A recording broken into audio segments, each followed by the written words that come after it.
Hey guys, welcome back. It is episode number 10 of Life After Prep.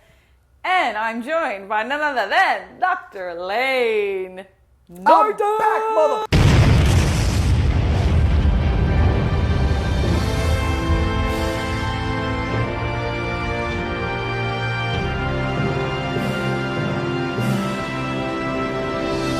I actually wanted Lane to be in this week, so I was like, oh god. I actually wanted him to be... I think we kind of abused you in previous episodes and series, right? It was what do you mean, like... Oh, I just abused your time so much. So collectively we decided that Lane didn't really need to be involved in my videos anymore. We did? Didn't I felt like I was just given the boot. No, that's not true at all. Definitely not. We are episode 10, Life After Prep. Guess what, guys? We are still in quarantine. I don't think this is going to come as a surprise to anybody. No surprise, no. Well, not quarantine. We are not in quarantine. We are self-isolating. Self-isolation. Yes. We have not been ordered to be quarantined. We do not have the virus that we know of. Except that we both walk around sneezing all day, every day. But that's allergies. And both of us are like... I've been sneezing since November. You've been sneezing since I met you. I had like a tickle in my throat a few days ago, and like I coughed a few times, and I think I was out at a gas station. I looked around like I realize this is very triggering I realize this is very triggering for everyone right now, but I was pulling these, coughing into my elbow and that kind of stuff. So. I know. Every time, I was in the supermarket picking up some things the other day, and they were actually practicing. It was at Winn-Dixie, of all places. They have like signs everywhere, and they're like only allowing people to be within a certain distance. And people were very respectful. Actually, it was like if you wanted to like cross cross each other's paths in the aisles, everyone actually waits, and they're like, "Oh no, I'm good. I'll wait till you pass." It's weird, but it's necessary. Yeah, absolutely.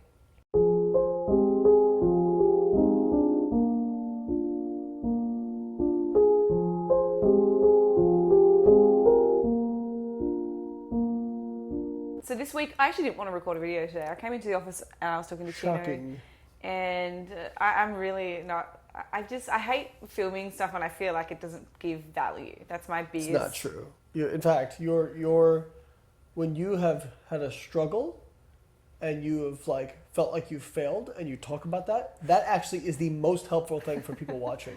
Okay. So yeah, I came in and it requires you to eat some crow, but I'm gonna have to swallow your pride a little bit. Admit some faults this week, big faults. I don't know if you guys know this about my wife, but she hates admitting that she got something wrong or. I get things wrong all the time. I usually get back up. She hates admitting it. Yeah, I get back up for regularly. I feel like that's why I continue to go and go and go. Doesn't bother me repeating. Failure is not a concern for me. It's just like, oh shit, I just stuffed up and I have this internal, fuck you, Holly. Why are you so crap?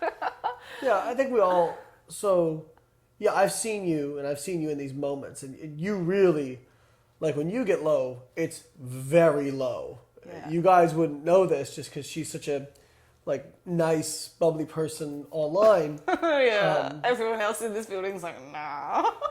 Well, I think that you try to be positive when you're in public. I think that's good, but you beat yourself up a lot in private. And I mean to the point where I haven't even done my shoes up today. This is what happens when you're at home. You leave your shoelaces undone. You wait. So I mean, we've seen it before where I've walked into the bedroom and you're laying on the bed and you're catatonic and you can't even form words. No, I do. I have very, very big lows. It sucks because I don't like them. And it's hard for me because I'm a very empathetic person, so it actually I'll get really anxious about it. Yeah. I've tried to get better about being supportive and not we probably better let the cat out of the bag because this week it was meant to be. But real quick, my point being to that is a lot of people are probably like that. Yes. And knowing that somebody they look up to like you goes through that is very important. I think we all go through that. I mean, remember a couple months ago I was having a hissy fit and saying that I was quitting powerlifting and I'm just going to retire and go live somewhere. Yes. And I actually did a live at the time. Or no, I didn't do a live. I did a story at the time when I was my most frustrated. Yeah. And I was like, this is how I feel right now. Right now, I want to quit. Yeah. I'm not going to quit because I know that this is still important to me. Yeah. So, I don't let how I feel in a moment or a day or even a week when it's affect that acute feeling, that acute emotion. What I'm going to do. And I tell people, don't make any big decisions in those moments. You and I probably have the feelings of wanting to quit as much as most people. Yeah. That's a very normal Oh, no, I don't want you to talk about it. I never want to quit. But I think the point is that what makes you resilient is refusing to give in to those kind of short-term frustrations and continuing to keep your feet churning and march forward. Like I've always said, people think I've got like this magical, special thing that makes me motivated all the time. I don't. No, you're just so... I don't know, you do such a good job at just thinking about, the long term. So many people get caught up in that, that acute... that they're so emotional, and then they make huge decisions there. And don't make big decisions based on a feeling in a moment. Yeah. It's very, very important. So, although our whole relationship's kind of based on that, but it worked out. So what happened this week? So why are we talking about failure and what? Well, how'd that mini cut go? My mini cut failed. Yes, I failed my mini cut, guys. Yeah, I just fell off credit. Good till about Thursday, I think. Yeah. You know what? I think... And what did we do wrong? Many things. I have said to clients, they're 15 weeks into their reverse diet and they're starting to get a little bit fluffy. And it's kind of, you're at that tipping point where you've been able to make some progress with your calories. Your strength is probably returning or completely returned by about that 15-week mark, I would say, if you've been in a severe deficit and gotten very lean. So that's back. Generally, energy is pretty good. Sleep should be back to normal by now. There's a lot of positive things that are coming from it, but obviously that also comes with, the return of some body fat. The energy's been pretty good, right? No, it has. It's been very good. It's just, it's only been self-inflicted. If I'm tired, it's because I've gone to bed late, a few hours, and I've skewed my circadian rhythm. But I think we've been pretty good recently about getting to bed on time. Yeah, my only caveat to that was one weekend I think I stayed out till 5 in the morning. Yeah. That messed me up for about 4 days. Yeah. Right now I think is a really interesting time, and I don't think it's a good time to start a diet. And I kind of had been getting to the fluffy point for a few weeks, and I'd already been wanting to, get rid of that initial body fat, and it just happened right at quarantine, self-isolation time. And it's just been really hard. I think it's not that I haven't been unmotivated. It's just we're home a lot. And you hate staying in one place. I really hate it. Struggle with being static. I like to move. I like to be making progress. I like to be learning, changing, growing, progressing. I feel like I'm just suffocating in my own home right now. And part of the problem, and I think a lot of you probably can relate to this, you have so much access to your kitchen and your food. So if you are meant to be doing something, I think one of the first things a lot of us do is we procrastinate because there's a difficult task that we need to do. One of my tasks was I've got to talk to PayPal, and I just know how long it takes to get a hold of PayPal and then how long you sit online for. I had personal admin is my... You're terrible at it. I hate it. Like, tell me you've got to do 1,000 client updates in a day, and I'm like, it's a lot, but I'll probably do it. If it comes to personal administration, I freaking hate it. Yeah, you just don't even do it. I just struggle. I don't know what it is. If someone can tell me why I struggle with personal administrative tasks, I don't know, maybe they're just slow and boring, or because I'm not interested in them, I struggle. Yeah, I was procrastinating, and I think I said to Lane, I haven't done any baking in ages, and I haven't. I really haven't done a lot of cooking because it's a bit of a deal breaker. I have a hard time putting the stop button. It's broken. And I will just keep eating. So if I'm going to cook, I should probably be making single serves of things, or something that I know Lane is willing and able to eat all of it then and there. I was just good. You were trying to replicate the Fat and Weird cookie. Fat and Weird cookies and the Clear brownies, and I did a pretty good job. She was trying to do a macro-friendly version of it. I would not call what you made macro-friendly. It was 100 grams of carbs. They were pretty dense, but it was a big portion. Maybe it was, but yeah. I half got there. Guys, I will have a recipe for you soon. I was halfway there. I just gotta get rid of about 50 grams of carbohydrate and 10 grams of fat. So anyway, yeah, they were stout. I made them, gave one to Lane. I had one, and then we finished training. So I actually only had one the night that I made them. That was good for me. We put it in the freezer, went to bed. Trained in the morning. I was very, I would tell you, I was very much like, I don't know if this is a good idea. But you had always, like you had recently yelled at me about, this is one of the things that's tough with Holly is, she will tell me, I need you to regulate me. Yeah. But then when I try to, she will yell at me. No, but I've given you so much ground, and like I've said to you, I'm going to yell at you. I'm probably going to be really nasty because at that particular point in time, I'm going to be like wanting to, exactly. Like, strong, so I've told you, like, okay, this is how you can help me. So at least I've gotten that far. Some people don't even know how to like ask for help. So I take partial responsibility. Knew it was a bad idea. Didn't say anything. Figured, okay, we're going to freeze them. That's a step from eating. Usually actually defrost it to eat she struggles when it's like she can just grab it and eat it. Yeah, but it's really accessible, and I think a lot of people do like go out of their way to move things so that they are not like in visual or in sight, or instead like have a big bowl of like healthy foods. I should have had them in the garage because then you would have to come out and grab them in front of me. While I was exactly. So we'd finished training, and I was just like, breakfast time, bing, and it was just like ta-da. So I had it for breakfast, and these things had like 100 grams of carbohydrate. Well, you had all of them for breakfast. Was the problem? There was 2 left, so I had 200 grams of carbs. They're not even like ridiculous. It would be what if someone ate like a Cheesecake Factory cheesecake. You probably had a similar amount of calories. It's just people don't realize how dense these things are. But yeah. So it screwed me, and I hate failing. And in that immediate situation, I was like, I'm so angry, and I ruined the rest of my week. So I didn't. Yeah, I got done training, and I saw the bedroom door closed. I was like, oh boy. So Lane comes in, and I'm just like catatonic, crying. Oh, I screwed up my diet. I failed my mini cut. So yeah, I didn't do a mini cut. We'll just so there was a lot of there was a lot of me saying, okay, if you were a client, what would you or if you were your client, what would you tell you? I know, and I think that's something that's been very helpful. You struggle with that big time. That does help me look back, and I have to think about the situation rather than thinking it from me. You literally just did a video about why your binge wasn't all body fat that you gained. No, I know. Meanwhile, when it's yours, you're like, nope, all body fat, 100%. Yeah. No, but that's like a visceral response. So, but that really does help. Like, I work with a lot of people. It just doesn't make me immune to, all of these things. So, it helped. I kind of have to go, all right, so what would I say to somebody? All right, you're going to have to wear these the next few days. Yep, you're going to be a little heavy. You're going to probably feel pretty uncomfortable.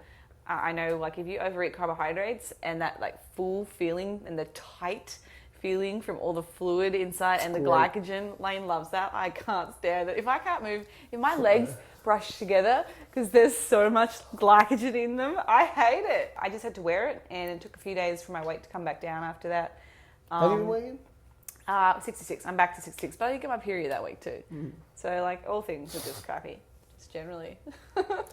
You were like, I'm pretty sure I heard I'm 70 kilos, I'm obese, I know.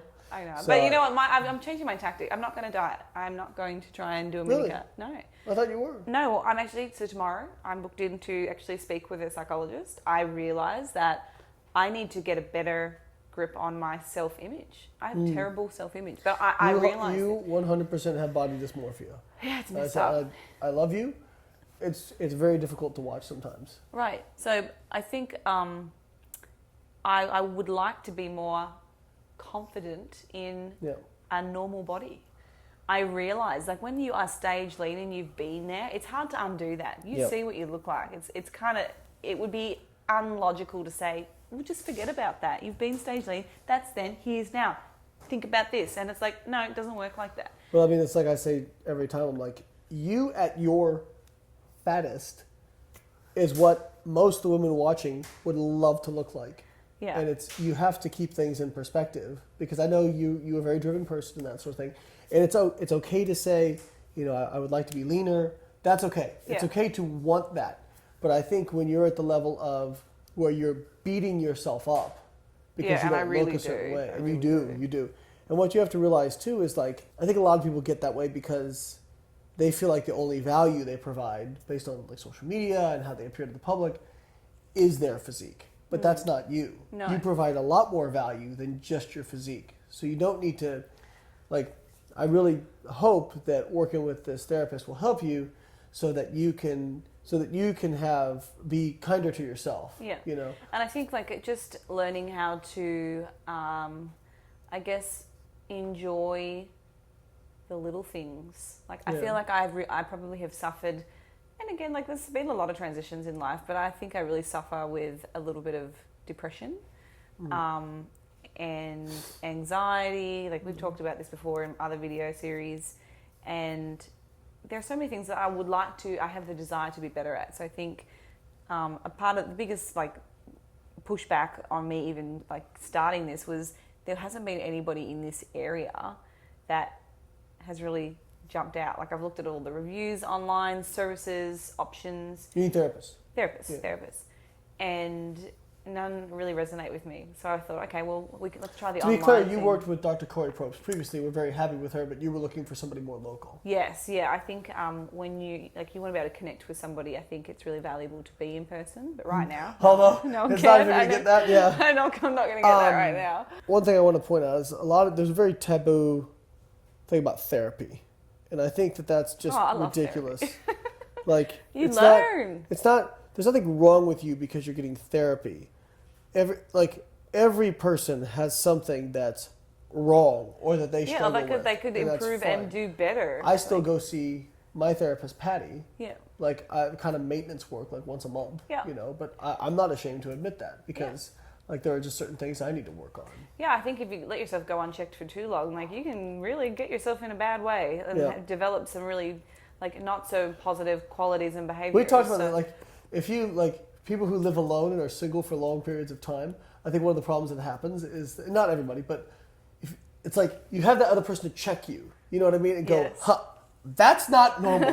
What the fuck are you doing? Yeah. Right? Whereas, like, if you live by yourself, you just get into these habits where you're like, this is normal, right? And, like, when you first moved over, you're pretty much like, that's not normal, Lane. That's not normal. That's not normal. That's fucking weird. You just, and some on the other hand. So, but I think therapists also, like, it's hard for your partner to hear that from your partner. Yeah. So I think, like, and I don't think it's fair to put all of those things, and, like, your partner can't possibly help you with everything. I think it's good that they can be there for you, but, like, Lane does not know how to console me if I'm sitting there crying. I'm like, help me! I try. I try. It's not okay. My problem is, without psychoanalyzing myself, my problem is sometimes I take it as a personal attack from the things you say. But I know you're not trying to personally attack me. No. It's more... No, but I think it's good to have the desire to improve. But I think self-reflection is so important. And, I was actually filling in a little notebook or a workbook last night, and it was looking at the different domains of your life. So there are your health, your finances, your job, your family and friends, your relationships, what am I missing? Exercise, there's a lot of shit to go around. There's a lot of things. Anyway, it's like this circle, and basically you fill in. It kind of pans out, and, like, down the bottom is the lowest ranking. Versus if you're filling out the outer extremity of the circle, you're giving it your full. That area's you're doing really good. So it was like, rate your current feelings towards these domains, and then on the next page it was the same scale. But rate these how you would like to be in 3 months. So I kind of completed that for now and how I felt about each of those areas. And then what I want or have the desire for that area of my life to look like. I feel like in the desires, the whole thing's going to be blacked out. But no, you could see, like, some of the things I really am going to have to put in a lot of work. Yeah. So, now, like, and the first step for me was, okay, well, if you want this area of your life to improve, a lot of my business stuff was higher ranking, and my exercise and my general health, I think, was okay, but there is still room for some improvement. But it was a lot of the other areas of my life, because I invest so much into business and my job and what I do that a lot of that self-love, personal growth is being neglected. Family was like really low, and I don't want it to be. So yeah, I think that was part of the thing that was like, really, you need to go and sort this out. So I'm really excited for that. I think everyone should have the desire to progress and make change and identify at least what your weaknesses are. In this case, mine was my 3-week mini cut was absolutely an utter failure, and I have no intention of trying to do it again because it's not the right time. I think that's smart. And we have a lot of clients who try to do mini cuts who aren't ready for it. And I really hammer with my clients. I'm like, if you're going to do this, you better fucking treat this like this is 2 weeks out from your contest prep. Yeah. Get in, fuck shit up, and get out. And that's the thing, like when you no longer have a prep, like for me anyway, I don't know how it is for other people, but if you don't have contest prep staring you in the face saying, well, you're going to be on stage in 2 weeks in your bikini and you're getting judged, like if you don't have something like that to motivate you, that's a strong motivator, then, the success rates from what I observe even with clients, it is not so great. Yeah, you're actually very extrinsically motivated. Like you kind of need that carrot on the end of the stick. Yeah, like a performance-based outcome. I had a thing done. I'm like more intrinsically motivated, so it's like a little bit easier for me that if I mean, you've seen it. Like I've been doing a cut, and I just did it. Yeah. Like I don't have a show coming up, nothing like that. I was just like, I'm gonna do it, and it's done. I'm basically where I want to be, right? But that's probably harder for you to be able to do that just based on your makeup and whatnot. I'm very different than a lot of people. Like if I decide to do something, I mean, you've seen it. I just kind of do it. Yeah. But you can get better at those sort of things. It's kind of like internal cueing. Yeah. You know what I mean? And it's built. You don't build that confidence overnight. That comes from like just consistency of years and years and years of practicing those things, and then they become kind of part of who you are. Even this, I want you guys to understand it. Even this amazing, intelligent. I know you hate being complimented, please, but I'm just echoing thoughts. Amazing, intelligent, driven, beautiful woman who has an amazing physique. Even she gets down on herself, and even she uses that kind of really hurtful self-talk. So be kind to yourselves. Yeah. Because if you can identify that you do that, just go and speak to somebody like that. I can't console myself. It's like a coach needs a coach. Like. It's also why attaining a certain physique is not ever going to make somebody happy. No, don't really worry. So anyway, what are we going to do this week? Let's chat about check it out since we've rapped about it for about half an hour. Yeah. All right, cool. Hey, you knew it was going to be a long video when I came back. Yeah, I know, right? We are at week 17. This past week just passed, and it was meant to be my 3rd week of mini cutting. And let's have a look at my weight. So I got up to 68.7, which was a little bit high. Did okay the first week. Wasn't compliant, 11% over my targets. Did well in the 2nd week. And got my weight back down to 66, which is wonderful. So 2 kilos in that period of time. But it was this last week, just wasn't great. Maintained my weight though, 13% calories over my calorie compliance. You can see here, it's just the weekend. I had a couple of drinks on Saturday, and then YOLO. I was just done. I think that's not even a YOLO though. No, it really wasn't. But there's a lot of carbohydrate in these things that I ate. So I think you get so scarred from competing. It's like as soon as you hear the words like diet again, and that you've got to reduce your calories, something in the back. Yeah, it's been 10 years for me. The depths of your lizard brain. My amygdala was like, just like killing it. Oh no, I like after my shows in 2010. You've had like a 12-year break from competing. 10 years. PTSD. Scarred the man so much, hasn't attempted a diet since then. No, I have dieted. I just haven't dieted to that level of leanness. Right. Right? I'm pretty lean now. No, you are right now. Commenting on. Yeah, you're very lean. Now I feel bad because I'm the fat one in the No, I think you look. I shouldn't say that. You look now good. I'm the one that has high body fat, and it's usually the other way around. Yeah, you look juicy. So, it's good. So you can see, like, my protein compliance is never an issue. Normally it's not an issue. My carbs are a little bit up, but it was just, 2 days on the weekend and a day on Wednesday as well. Midweek was a bit high. You also got your period, which makes sense why your weight jumped around. Yeah, so the good thing was, like, I weighed in again on Sunday morning before I had, this is after having had the slices. Mm-hmm. And I was still 66. So what I want to point out here, you're probably wondering, well, how come she ate over her targets, but she didn't gain weight?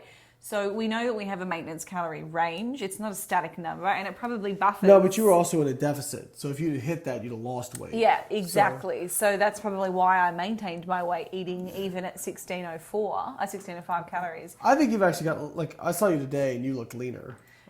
Yeah. But it's all about, your GI is also so volatile. Yeah. That you have trouble, like, even if you're leaner, if you feel bloated, you're just like, oh, I'm fat. Or like if you can see that abdominal distension, it really skews like with your perception of, I've put on all this weight because of your stomach. If you want to know if Holly's not feeling well with her GI, she will just grab her stomach and hold it. I'll just hold my stomach. Like it's going to fall out if she doesn't I'm hold pregnant. it. Like, can you imagine? We'll literally like, my hands will just be glued. Can I share this? That, like, I'll be like trying to make a pass at you. Like, I'm like trying to take your shirt off or something like that. And just be like, hand on your stomach. I've got to like remove your hand to get the shirt off. Well, it's so bad. If I could have a GI transplant, I bloody would. Oh, I hate my stomach. I usually try not to, grope her when she's feeling that way. But hey, sometimes a man's got needs. So anyway, sacrificial lamb. 13% over calories this week, and I just maintained my weight. Now I believe my maintenance is probably sitting around 1800 at the moment, and this is still kind of within that range, which is why I didn't like drastically lose weight, even though I was still under. So this week I am not going to strive for anything near as difficult as what it was last week. So 1420 is really, really tough. So what I thought was, I'm normally pretty compliant during the week when I have a lot of things on. I'm busy with work. I have access to all of my like low calorie options. Mm-hmm. And foods that I really enjoy. So this isn't that tough during the weekend, during the weekdays. It's just on the weekends I would like to have some more flexibility. So White Claw! Yeah. As we know, Holly does not do calorie cycling, she does alcohol cycling. That's terrible.